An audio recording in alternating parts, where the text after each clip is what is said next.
Amém. As crianças vão com tia Meire? Tia Meire, né? As crianças até...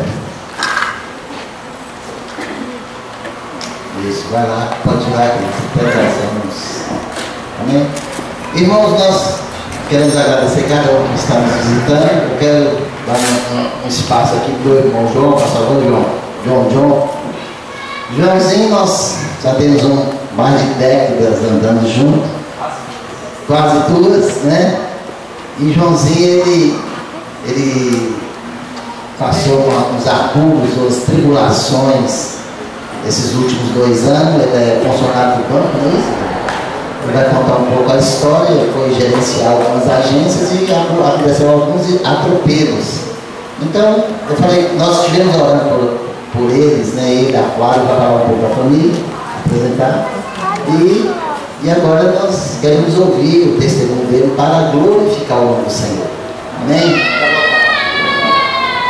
Paz do Senhor, igreja. Ali está minha esposa Flávia, coloque-se de pé. O meu filho Davi foi lá para Queutinho. E a minha filha Gabriela, de 1 ano e 7 meses, está deitada ali no berço. Até que enfim, porque meu ombro já estava cansado já. Irmãos, a história é muito longa, mas eu prometi para o Jonas que eu ia gastar só 10 minutinhos. E eu estou muito feliz de estar aqui hoje. E vindo para cá, eu me emocionei muito com o poder de Deus, porque nesse momento, no ano passado, eu estava chorando aos pés do Senhor. Nesse momento, eu participava do culto via internet. A minha esposa levava o notebook para o primeiro banco, para a primeira cadeira da minha igreja, que é a igreja do Nazareno aqui, logo à frente. E ali eu assistia o culto. E às vezes o pastor até falava uma gracinha comigo. Perguntava se demorava 2 horas para a mensagem pegar no Acre, mas não demorava não. Era no mesmo momento. Mas, irmãos, o que eu queria dizer para vocês é o seguinte: a fé é alguma coisa que tem que ser provada, tem que ser vivificada. E quando a gente vive a fé, a gente passa por momentos difíceis mesmo. Hoje eu digo isso sorrindo, mas vivendo a fé é difícil, é chorando, é plantando, né? E eu queria ler um versículo aqui para os irmãos que me fortaleceu demais, que está em João, capítulo 15, versículo 7. Esse versículo, não por coincidência, mas por ministração do próprio Deus, foi dito a mim, como leitura, pelo pastor Jonas e o pastor Lindomar, 2 pastores que oraram muito por mim. Eu tinha ao todo 6 ou 7 pastores em intercessão por mim e suas igrejas. E essa igreja é uma delas. Por isso vim aqui hoje testemunhar. A palavra de Deus diz em João 15, versículo 7: se permanecerdes em mim e as minhas palavras permanecerem em vós, pedireis o que quiseres, e vos será feito. O que quiseres, e vos será feito. Eu fui transferido para o Acre em setembro de 2011. E eu saberia que voltaria em 2 anos. Poderia voltar em 2 anos. Mas com poucos meses, 3 meses que eu estava lá, 4 meses, assim que a minha família chegou lá, eu passei um período sozinho, aguardando o término do ano letivo. E quando a minha família chegou lá, eu recebi uma ameaça de sequestro. Tinha 30 dias, minha esposa tinha chegado. E eu falei para ela assim: você vai voltar para Montes Claros hoje. Ela, por quê? Eu falei, porque nós vamos ser sequestrados. E nós já havíamos passado por isso em 2006, na cidade de Arinos, próximo ao Unaí. E ali ela desesperou, retomou tudo, todos os sentimentos, todas as angústias. Só que eu falei assim: calma, que dessa vez é diferente. Nós já fomos avisados. Então, vamos orar ao Senhor. Você volta hoje ou amanhã, ou o mais rápido possível, mas eu tenho que retirar vocês daqui. Ela foi para Rio Branco, capital do Acre, ficou lá alguns dias até a gente arrumar um voo para Montes Claros. Isso foi no Natal. Na véspera do voo, meu filho foi picado de formiga e ele tem uma alergia gravíssima, que em 10 minutos ele tem um edema de glote e ele morre se não for acudido. Injetar adrenalina nele.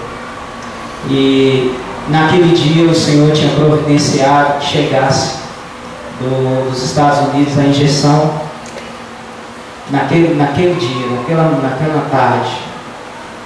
E naquele momento eu ouvi a Deus porque aquela injeção estava ali com a gente naquele quarto de hotel, porque foi o meio do Senhor salvar a vida do nosso filho. E eu louvei o Senhor por aquele livramento, pelos 2 livramentos naquele mês. Vim a Montes Claros, trouxe a minha família e voltei para o Acre, porque eu tinha trabalho e tinha que ficar lá. Irmãos, naquele momento eu fiquei sozinho ali. E quando eu me vi sozinho, eu me angustiei, chorei muito, porque eu não estava ali em Belo Horizonte, eu não estava ali em Pirapora, eu estava no Acre, 3.800 quilômetros, que era, por sinal, Bolívia, território boliviano. Dali por diante, janeiro, fevereiro, março, abril, dia após dia, manhã, tarde à noite, oração sem cessar, madrugada, noite sem dormir, sem comer. Eu passava uma semana sem comer. No final de semana só que eu comia, porque durante a semana não conseguia pensar em comida, só conseguia pensar em ir embora. E eu não tinha condições de desistir do meu carro, porque senão eu teria que pagar a minha mudança, que ficou em R$20.000. Então eu me pus numa situação, falei, Senhor, o que eu vou fazer? Clamei a Deus, e alguns irmãos que souberam do que estava acontecendo oraram por mim. E eu, desesperado já, entrei com um pedido da saúde do meu filho, não deram atenção, e agora eu vou desistir, Senhor. Foi quando um pastor, amigo meu, me ligou lá de Brasília. Meu irmão, estou sabendo o que aconteceu com você. Eu falei, pois é, pastor, ora por mim. Ele falou, é o seguinte, eu posso estar enganado, mas alguém da diretoria do banco é membro da minha igreja. Aí eu falei, qual o nome dele? Ele falou, é fulano de tal. Eu falei, mas eu não conheço. Não, então você procura no banco saber o que ele é. Eu peguei, anotei o nome, e no outro dia, na segunda-feira, eu fui ver, realmente era um membro da diretoria, um dos gerentes de divisões. Mas eu falei assim, esse cara não vai poder fazer nada comigo. E aí ele me ligou no outro dia, irmão, e aí olhou? Eu disse, ele é membro da diretoria mesmo, mas ele não é diretor não. Não sei se você pode fazer alguma coisa. Eu não podia voltar, irmãos. Eu só poderia voltar em 2013, a partir de setembro de 2013, desse ano. Eu era proibido de voltar, isso não existe no banco. Voltar antes da hora, você fica impedido. E esse irmão da igreja dele me ligou, é pastor também, pastor Jair. E ele me ligou e falou assim, olha, eu não te conheço, mas você é servo de Deus e eu vou te ajudar. Eu sou responsável por toda a área norte do país. Naquela hora ali eu chorei, falei, glória a Deus. E agora esse homem vai me transferir amanhã. Olha, mas eu não posso te transferir amanhã. E eu falei, misericórdia. Ele falou, pastor, e aí? Como é que é isso? Ele falou, eu não posso pôr nada, carro nenhum à frente dos bois.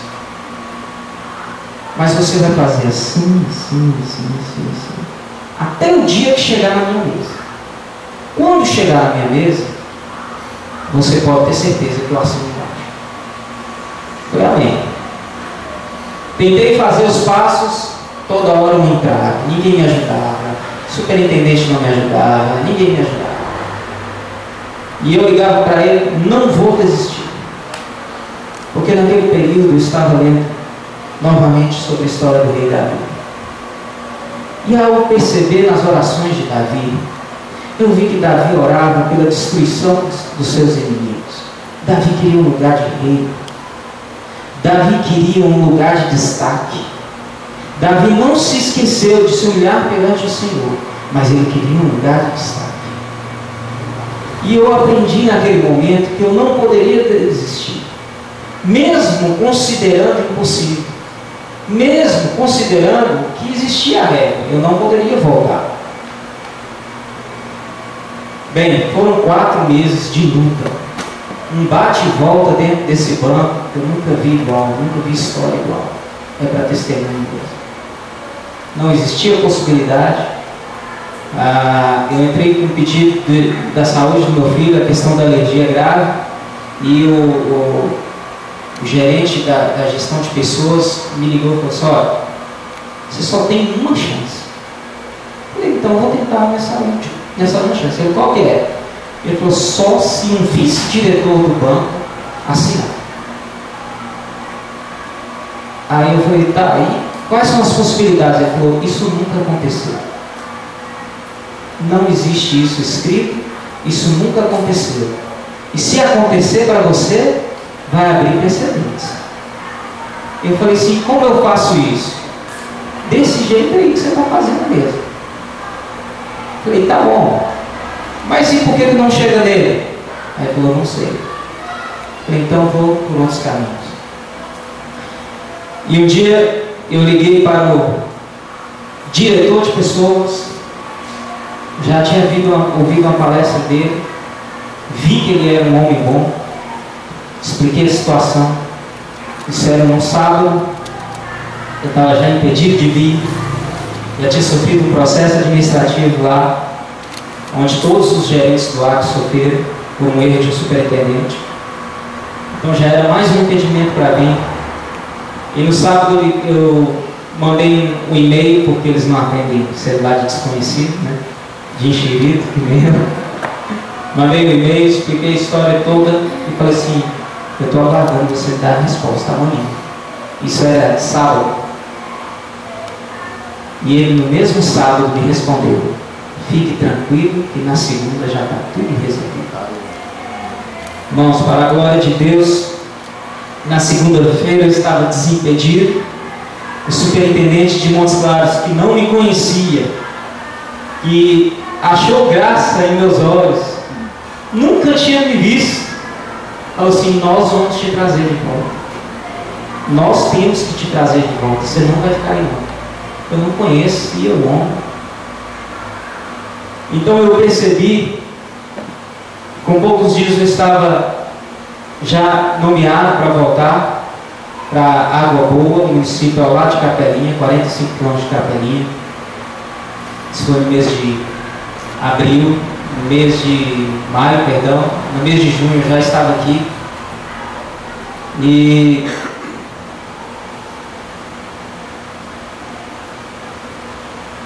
a bênção do Senhor foi tão grande,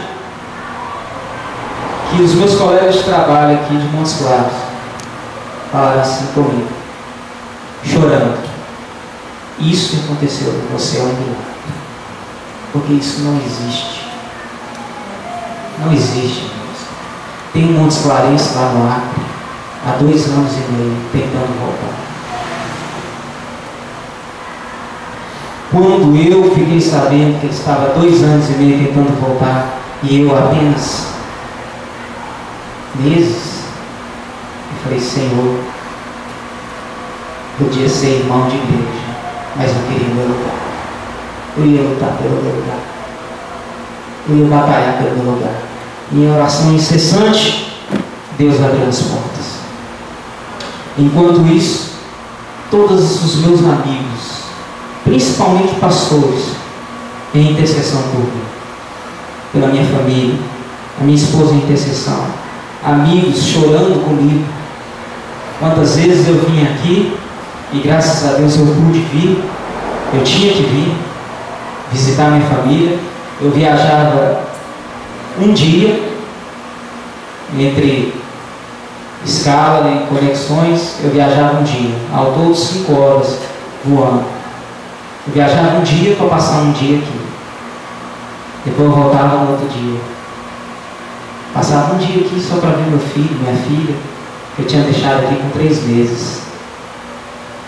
E eu quero dizer para você o seguinte: aquilo que você considera impossível, aquilo que você acha que é difícil, aquilo que seus colegas de estudo ou de trabalho, seus amigos, dizem que é impossível você chegar lá, eu digo para você que o poder de Deus é maior do que tudo que pensamos. Glória a Deus. O poder de Deus é maior do que tudo que imaginamos. Se não vemos saída, o Senhor tem uma para nós. O Senhor tem uma saída para nós. E eu sou grato ao Senhor. Sou grato ao Senhor pelo que Ele tem feito na minha vida, pela minha história, pela minha transformação, pela minha família maravilhosa, pelos meus filhos, meu rebento, que são fruto do amor do Senhor. E graças a Deus, sem ter desviado o caminho dele, estou aqui para testemunhar. E eu quero dizer para você: segure firme no Senhor, permaneça nele, que tudo que você pedir, crendo, você vai receber, em nome de Jesus. Que Deus abençoe essa igreja. Eu quero agradecer a cada um de vocês que botou o joelho no chão por nós, pela proteção da minha casa, pela saúde do meu filho, pastor Jonas, irmã Estela, todos que oraram, que tem esse amor incondicional, que encontra na rua até hoje, 20 anos quase, viu, pastor? Wagner, Neidinha, quase 20 anos, viu? Se fosse o seu, eu pintava o cabelo quando ele evidenciar 20 anos. E esse amor, irmãos, essa amizade é que faz bater o coração e sentir a dor do outro. E falar assim: Senhor, resgata o meu irmão. Resgata o meu irmão de lá. E eu sentia isso quando eu vim aqui e senti o abraço do amigo, do irmão. Sentia que ele chorava junto comigo. E a minha esposa, só para terminar, eu tenho um grande amigo na minha igreja. E a minha esposa, o dia que encontrou com ele, me contou as coisas que estavam acontecendo, ele simplesmente segurou na mão dela e chorou. E quando ela me contou isso, eu pude perceber como a presença do Senhor na amizade é importante. Então, mantenha as amizades, mantenha os laços, porque Deus as instituiu para te manter de pé também em período de dificuldade. Muito obrigado, igreja. Deus abençoe vocês. A minha esposa, eu tenho certeza também que tem um coração muito grato. Eu tenho vergonha de falar aqui, mas eu falo agora. E uma mulher de oração também. E ela crê também que eu não vou embora ainda. Eu estou aqui em Montes Claros por enquanto, porque a agência que eu assumi, irmãos, ainda tem esse detalhe. Eu recebi um presente maior ainda. Uma agência nova. Uma agência zerinha. O desejo de todo mundo, de todo funcionário do banco. Uma agência bonitinha, novinha, para fazer do jeito que você quiser. Está lá. Completa. Do jeitinho que qualquer um poderia sonhar. Isso aí é objeto de desejo de muitos. Eu acredito que devo ter despertado a inveja de muitos. Mas quem está protegido pelo Senhor não se preocupa com isso. Amém. Glória a Deus. Amém. Deus abençoe vocês. Muito obrigado.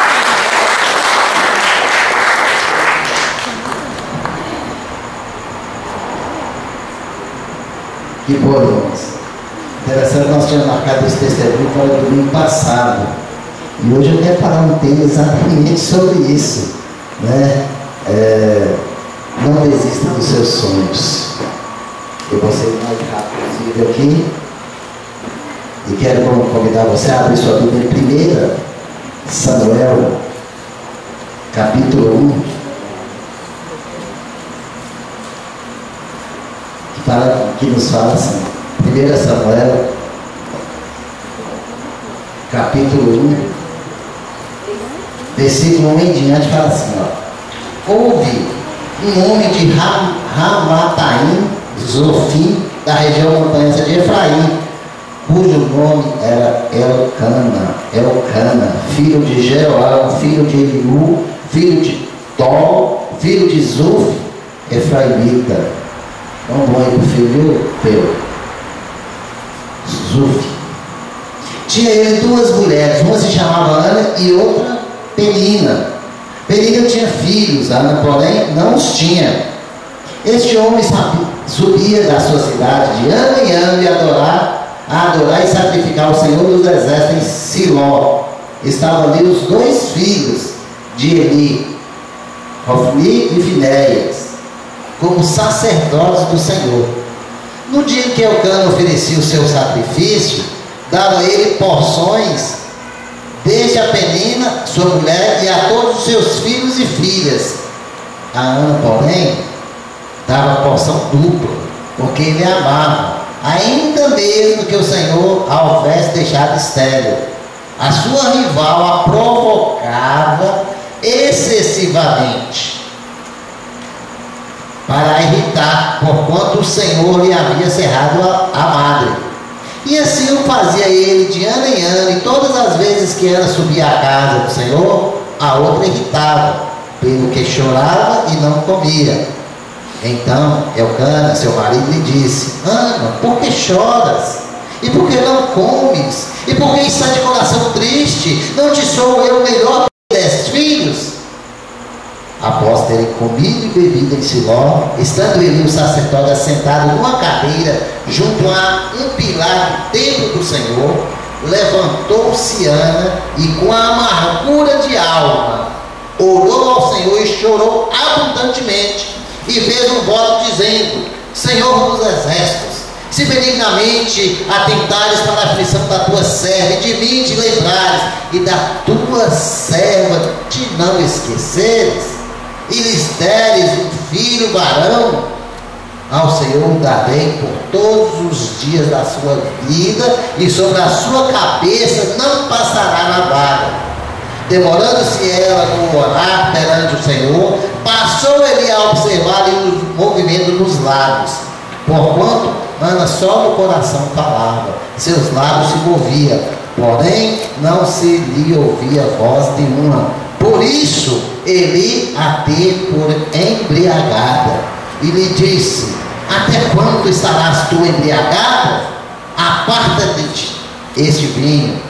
Porém Ana respondeu: não, Senhor meu, eu sou mulher atribulada de espírito, não bebi nem vinho nem bebida forte, porém venho derramando a minha alma perante o Senhor.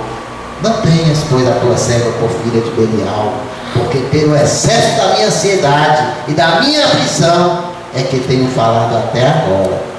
Então me respondeu Eli: vai-te em paz, e o Deus de Israel te conceda a petição que lhe fizestes. E disse ela: ache a tua serva mercê diante de ti. Assim a mulher foi-se seu caminho e comeu, e o seu semblante já não era triste. Senhor, é a tua palavra. Muito obrigado, porque o Senhor tem operado milagre em nosso meio nos dias de hoje. Prova disso, o teu servo veio e testemunhou. Sabemos que é milagre mesmo, mas nós queremos mais, Senhor. Nós queremos que o Senhor aplique essa palavra em nossos corações. Fale conosco nessa noite, e que possamos sair, Senhor, sabendo que o Senhor está conosco. Fale conosco, em nome de Jesus. Amém e amém. Não, daí antes.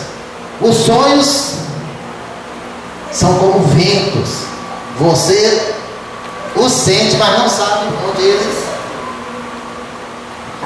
onde eles vieram e nem para onde vão. Eles inspiram o poeta, eles animam o escritor, eles arrebentam o estudante, abre a inteligência do cientista, ele dá os sonhos da ousadia ao líder, né? O líder que sonha, ele, né? Mas há dois tipos de sonhos, dois tipos. O primeiro, os sonhos são produzidos quando mergulhamos no sono. É aquele primeiro sonho que você vai dormir, aí você sonha. O segundo, são os sonhos que produzimos quando estamos acordados, vivendo as batalhas da existência, sentindo a vida que pulsa em nosso dia. E os sonhos são gerados, querido, no sono. Esse tem grande importância, porque às vezes a gente pensa, foi só um sonho. Mas esses sonhos gerados, ele desenvolve a inteligência. Quando adormecemos o eu, que representa a nossa vontade consciente, deixa de atuar logicamente e paralelamente alguns fenômenos inconscientes começam a ler continuamente a memória e a produzir ideias, produzir imagens, fantasias, produzir personagens. Aí há uma explosão criativa nos sonhos noturnos, que é uma leitura do passado. Mas isso muitas vezes a gente fala assim, não, sonho não tem nada a ver, não. Mas pode criar alguns traumas na mente da gente. Os sonhos noturnos, esse sonho que você dorme, né? Mas eu não quero trabalhar com esse sonho noturno. Eu quero trabalhar com esses sonhos que nós sonhamos acordados. Esses sonhos que nos dão assim, uma projeção. Esse sonho que nos leva de uma forma assim, com ousadia, com audácia, a projetar no futuro. Agora no presente, almejando ser alguém, conseguir algo, fazer alguma coisa, né? Comprar um carro, trocar de casa, passar na faculdade, conseguir, né?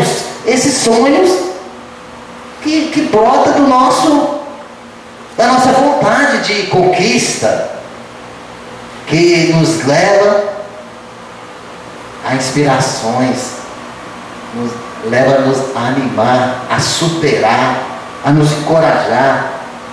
E assim como os sonhos noturnos, os sonhos diurnos também não são produzidos apenas pela motivação lógica ou consciente do eu, mas também por fenômenos inconscientes que geram uma usina de emoções e uma fonte de pensamentos. E nós temos que sonhar.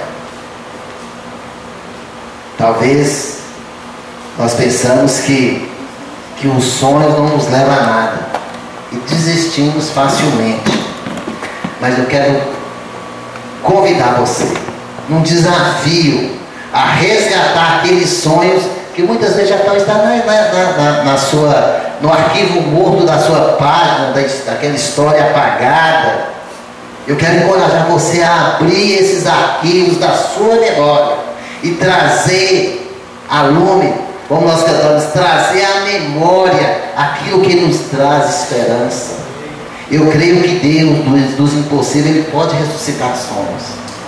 Ele chama a existência as coisas que não existem. Para Ele não há coisa impossível. Tudo é possível ao que crê. Então não se conforme com a decretação do fracasso em sua vida. Você foi predestinado para ser um vencedor. Você foi predestinado para ter sonhos altos e para não desanimar, para confiar em Deus. Ainda que tenha tantas expectativas contrárias, o Senhor pode realizar um sonho em sua vida, porque Ele continua tendo o mesmo poder, Ele continua tendo o controle. Ele está na sala de controle agora, com controle remoto virado para você e tendo a sua história na mão dele. Ele pode mudar a sua história onde você quiser. Ele conhece a sua vida e pode mudar hoje a sua sorte. Portanto, eu convido a você a não desistir dos seus sonhos. Aí o primeiro ponto, não desista dos seus sonhos. Por quê? Aí tem uma pergunta dele. Quando que os nossos sonhos são adiados? O texto de Samuel fala de uma mulher que tinha um sonho. Ana era uma mulher piedosa. Ana saía todo ano para servir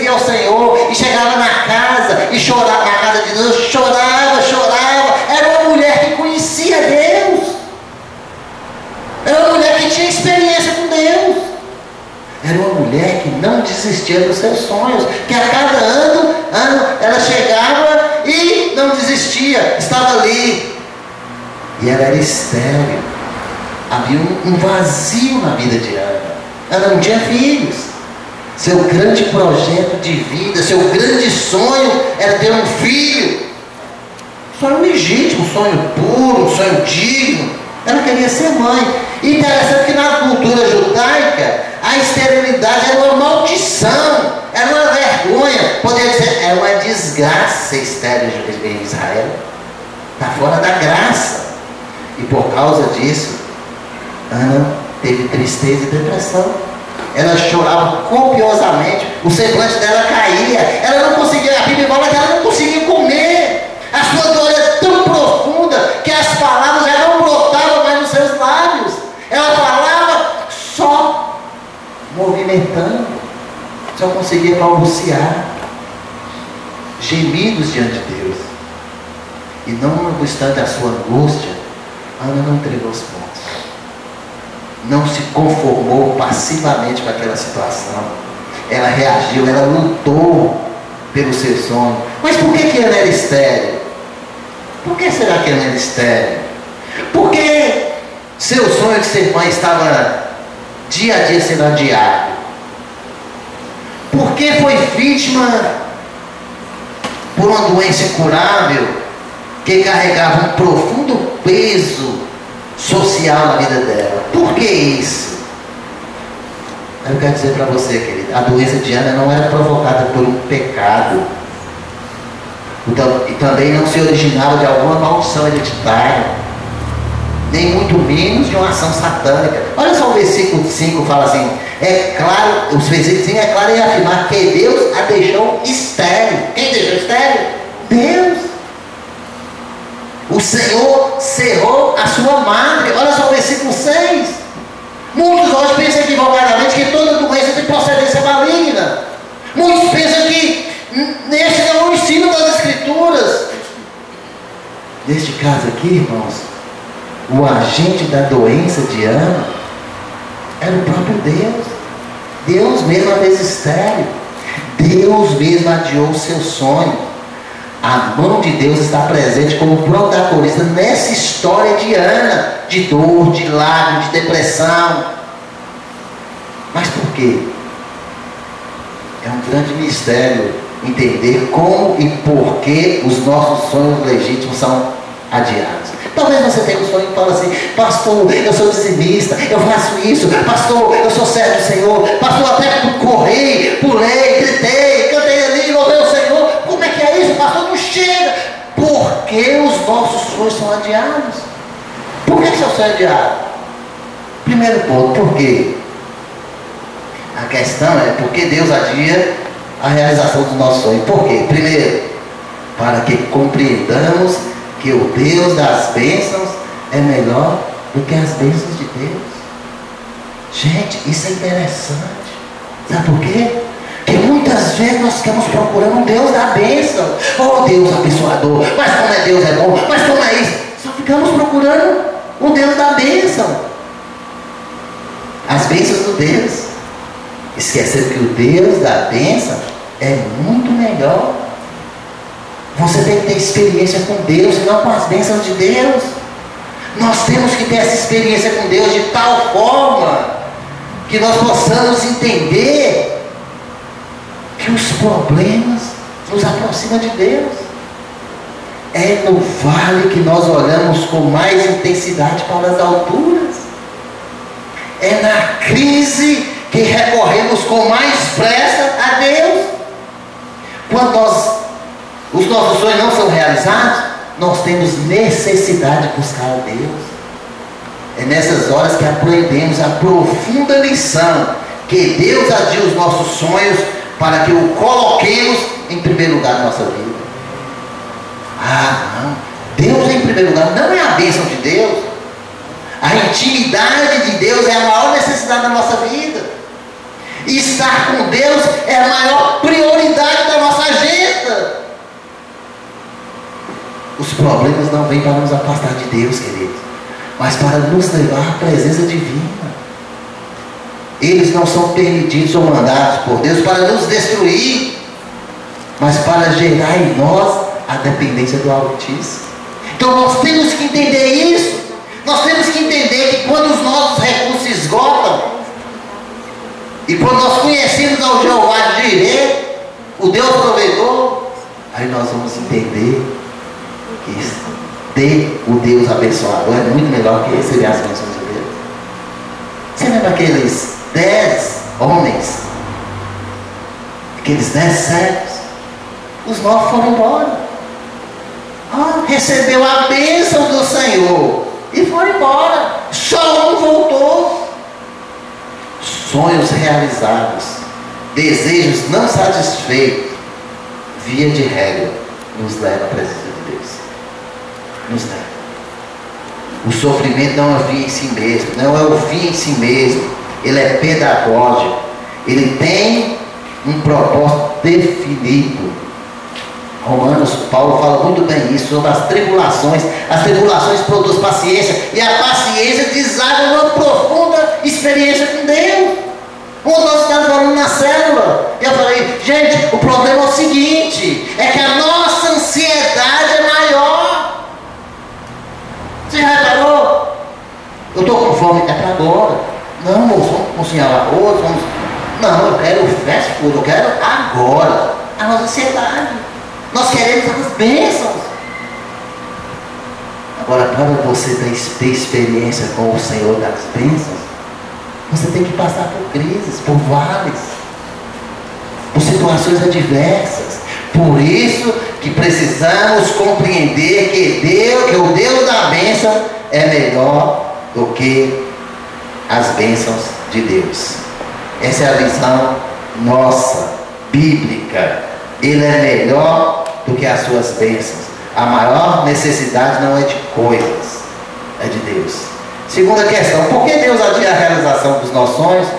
Para que entendamos que tanto o ordinário como o extraordinário são presentes de Deus. Gente, você já reparou que muitas vezes nós só procuramos o extraordinário?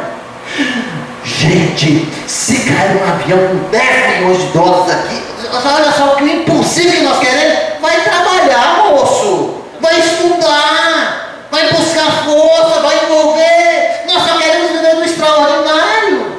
Nós só queremos viver, Não, o ordinário é bênção de Deus também. O ordinário é bênção.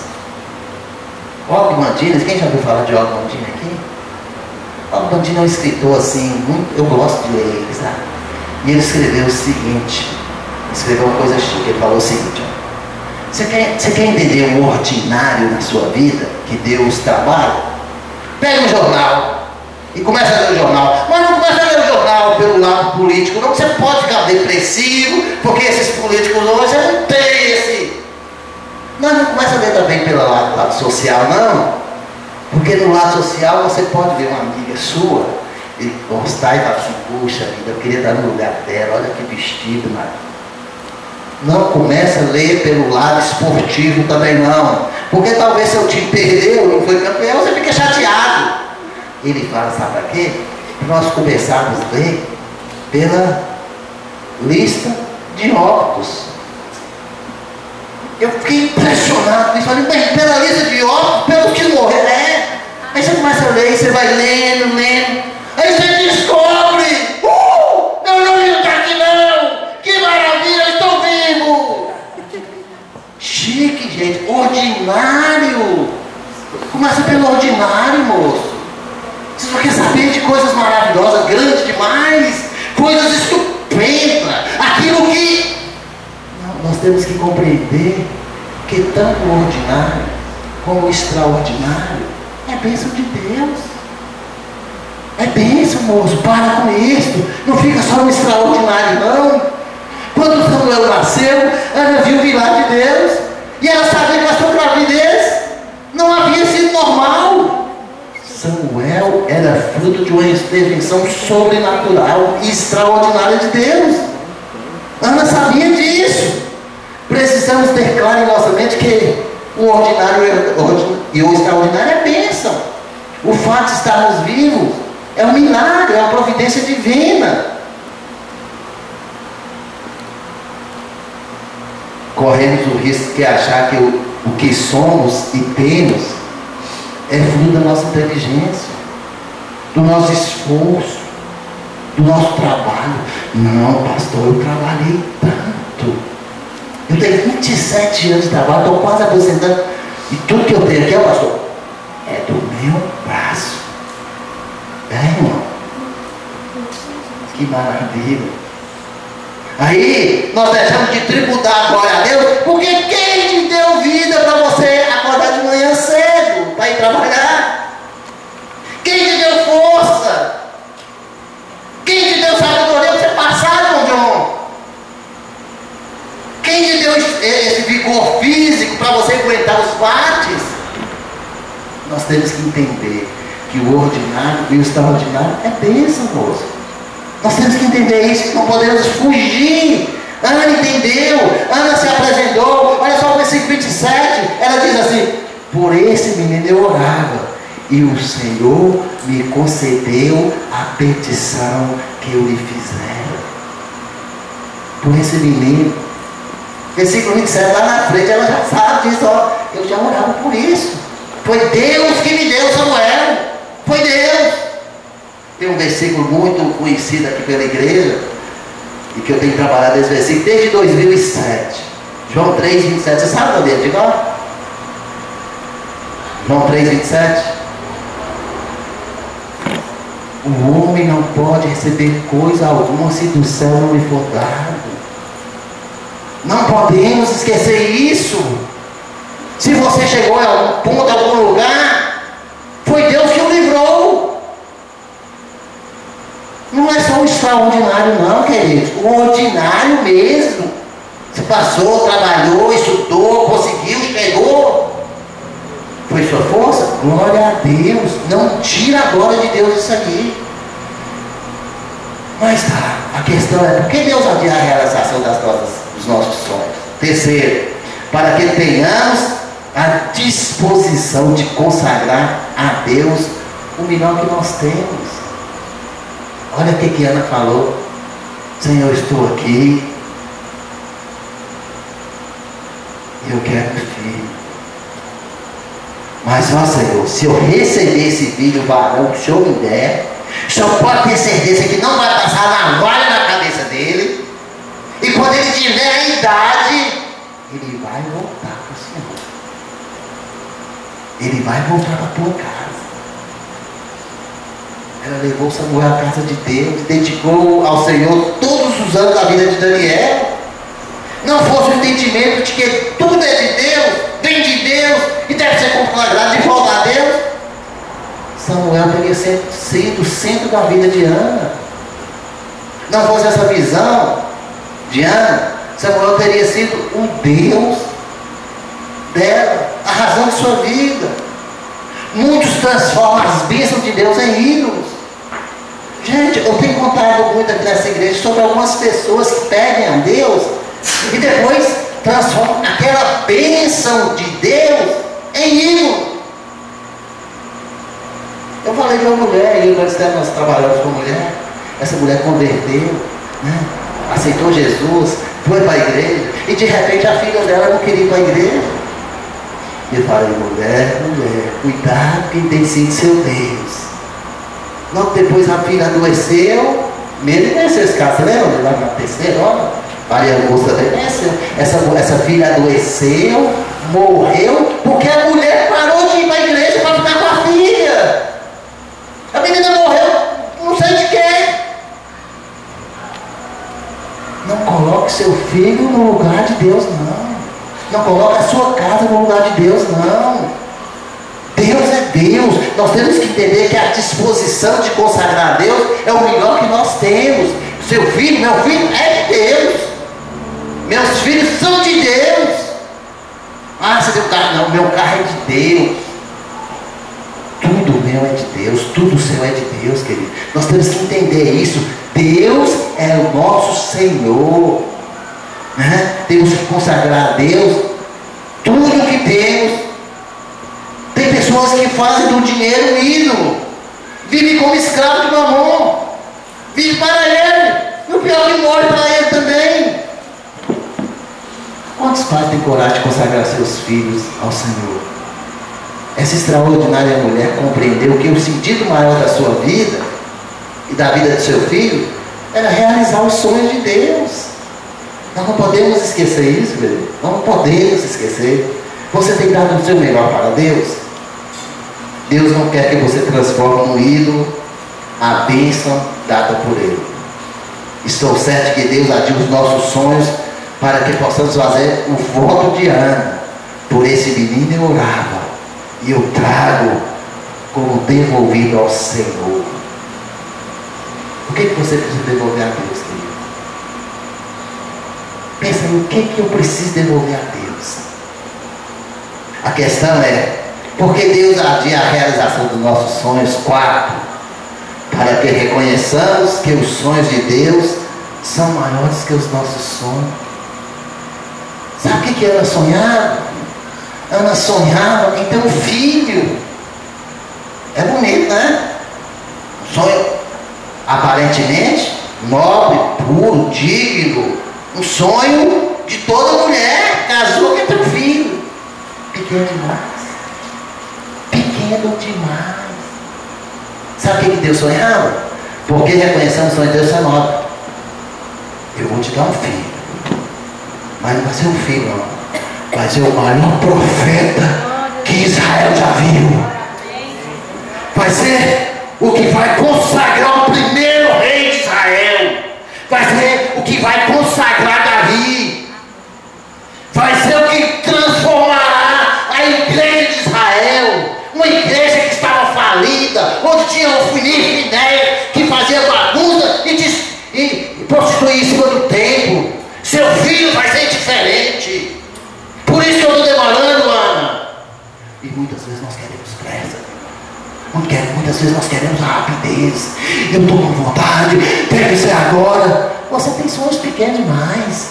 Deixa os sonhos de Deus embriagar você, engravidar você, para que você tenha sonhos muito maiores. Os sonhos de Deus na sua vida. O sonho de Deus para Ana não era apenas ser mãe, era ser mãe de um profeta. Nós temos que entender isso, querido.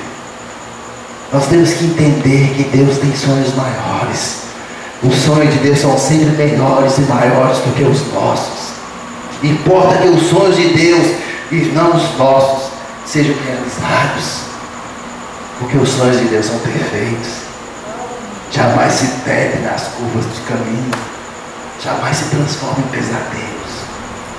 Mas a questão é, por que Deus adia a realização dos nossos sonhos? 5, para que entendamos que Deus faz as coisas no seu tempo e conforme o conselho da tua vontade. Queridos, Deus é soberano. Deus é Senhor da história. Deus é maior que tudo e que todos. Quando Deus encontra com Jó, Jó quer questionar com Deus, ele pergunta a Jó: Jó, onde é que você estava, Jó? Como é que você faz isso comigo? E muitas vezes nós chegamos para Deus e falamos: Senhor, eu quero desse jeito e desse outro jeito, e eu determino que seja assim, assim, assim, assado. Esquecemos que Deus é que faz as coisas. Quando eu falei com o meu irmão, eu falei: irmão, calma, moço, calma aí. Deus não perdeu o controle de nada. Deus não perdeu nada ainda. Deus está no controle de todas as coisas. Ele está sentado no controle. Sua vida não é dirigida por um destino cego. Você está nas mãos do Deus vivo. E nós temos que entender isso, que Deus, Ele é livre e soberano. Ele muitas vezes protege os nossos sonhos para realizar coisas maiores em nosso favor. Lembra de Maria? Maria encontra com Jesus e fala: Jesus, você chegou atrasado. Oh Jesus, já chegou atrasado, meu irmão já morreu. Jesus: não, é para a glória de Deus. Curar um doente, muitas vezes até a medicina faz. Ressuscitar um morto é só para Deus. É para a glória dele.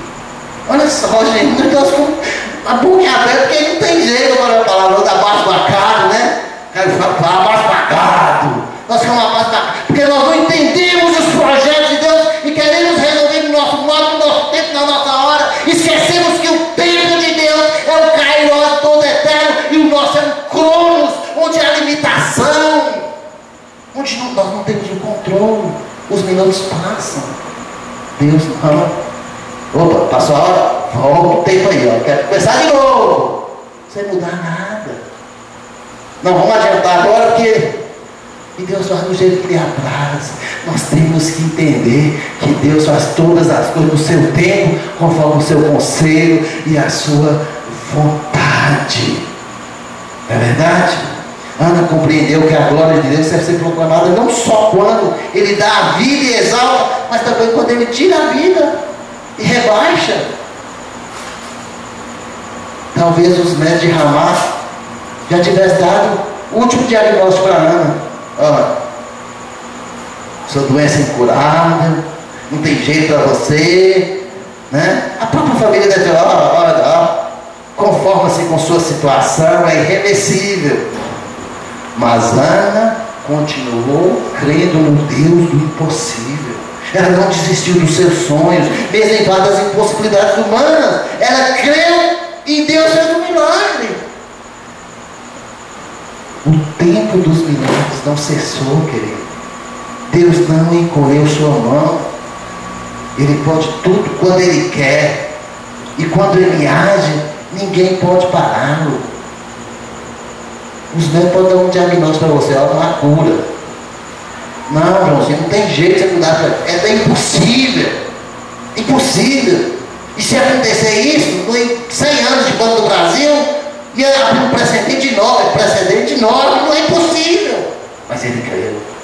Se Deus quiser, Ele transforma, Ele me muda. O mundo inteiro pode falar no seu ouvido, a causa está perdida. Mas se Deus quiser, você vai triunfar, querido. Os inimigos de Daniel pensaram que Daniel estava arrebentado. O rei bateu o martelo no Egito, falou, vai para a cova. Os amigos de Daniel, beleza, o homem morreu. O leão comeu. Dozinha dos leões, né? Dozinha dos leões, porque Deus falou, não abre a boca, leão. Interessante, irmãos, que a hora que Daniel saiu, que os homens foram libertar Daniel, o que aconteceu? Uau! Os leões papou aqueles vigias. Então os leões estavam com fome. Então, miraculoso, porque Deus, quando Ele quer, Ele faz até o leão fechar a boca. E nós temos que entender que quando Deus dá, ninguém pode parar seu braço. Como Ana, devemos exaltar o Senhor e prostrar, devemos adorá-lo por seus grandes feitos. 1 Samuel 1:28. Então, queridos, sonhar é preciso. Quem não sonha, já morreu, já desistiu da sua vida. Quem não alimenta sonhos do seu coração está rumo, sem história e sem rumo. Está como um barco à deriva. Você precisa ter alvos para seguir, uma causa pelo qual está disposto a viver e a morrer. Não podemos desistir dos nossos sonhos pelo fato de existir uma conspiração contra eles. Não podemos desistir. E às vezes nós encontramos algumas resistências, mas nós vamos falar isso depois. Mas eu quero conclamar você que está sonhando. E sonhe os sonhos de Deus. Busque os sonhos de Deus. Clama os sonhos de Deus. E assim como aquela Ana que deixou uma história, um legado para nós seguirmos, que você também tenha sonhos e coloque na presença do Senhor. Se o Senhor quiser. Deus, se o Senhor quiser. Se o Senhor quiser, o Senhor vai me dar um filho. E eu garanto, eu prometo ao Senhor, eu faço um juramento, que esse filho não será meu, Senhor. Será para a tua glória. Quais têm sido seus sonhos, Senhor? O que você tem sonhado? Como você tem sonhado? Vamos pensar nisso. O que eu tenho sonhado? Será que os meus sonhos eu posso apresentar para o Senhor? Será que os meus sonhos eu posso colocar diante dele para glorificá-lo? Ou será que são sonhos pessoais? Ou sonhos talvez que eu não possa nem contar? Como tem sido seus sonhos? Pensa nisso, querido. Eu quero sonhar. Eu tenho que sonhar. Eu não quero desistir dos meus sonhos, mas que meus sonhos seja para glorificar o nome do Senhor. Qual foi a tua fronte? Qual tem sido seus sonhos? Pode desligar aí antes. Desliga o para-choque que eu vou usar depois, viu? Tira só isso. Eu quero convidar você a pôr na sua fronte agora.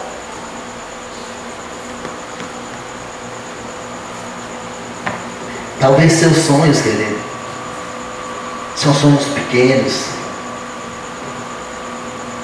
Aí você pode falar, não, pastor, mas é o meu sonho, né? É verdade. É verdade. É seu. Mas eu estou desafiando você a sonhar sonhos maiores. Que sejam seus sonhos, mas que glorifiquem o nome do Senhor. Que venha fazer uma diferença na igreja do Senhor. Que venha fazer uma diferença na sua casa, no seu bairro, na sua cidade, para que o nome do Senhor seja conhecido. Como tem sido seus sonhos, querido? São os sonhos de Deus. Esteja na presença do Senhor e clamando a Ele, Senhor, me dê sonhos. Não quero sonhos de açúcar não, Senhor. E nem sonhos de barriga cheia. Mas eu quero sonhos que vai levar o nome de Jesus a ser exaltado. Que vai fazer diferença na minha vida. E assim eu não só tenha testemunho na minha igreja, mas por onde eu passe, as pessoas sejam constrangidas a ouvir e a dizer verdadeiramente existe um Deus vivo que essa pessoa serve, que esse irmão serve, que essa irmã serve. Senhor, de forma muito especial nós queremos agradecer pela tua palavra, Senhor. Aplique essa palavra em nossos corações, Senhor, que possamos ter sonhos na tua presença, sonhos de Deus, sonhos do Senhor, e que o Espírito Santo nos leve mais e mais a ter essa intimidade, ter sonhos com o Senhor, Pai. Nós colocamos diante do Senhor cada vida aqui, Senhor, e te pedimos em nome de Jesus. Amém e amém. Amém, querido.